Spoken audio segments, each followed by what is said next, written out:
আমার যে কথাটা এসেছিল রমজান শোতে, তো এটা নিয়ে যখন সবাই ক্ষুব্ধ হয়েছে, মনে কষ্ট পেয়েছে, তাহলে যারা মনে কষ্ট পাইছে আমি সবার কাছে সকালে একটা স্ট্যাটাস দিয়ে ক্লিয়ার করছি।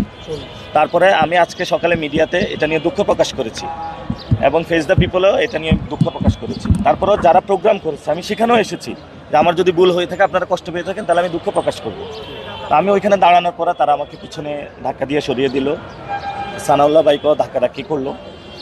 তো আমি মনে করেছিলাম আয়শা যে ঠিক আছে একটা ভালো সমাধান হবে, অথবা ওনার যে কথাগুলো আমি শুনবো। এখানে পরিস্থিতি ভিন্ন দেখতে পেলাম।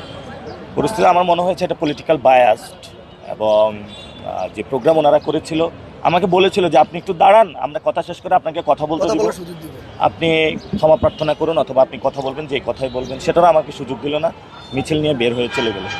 এবং এখানে তো অনেক পরিচিত আলেম আছেন যাদেরকে আমি ভালো মনেই জানতাম এরই, এবং আমি এখনও তাদেরকে ভালো মনে করি।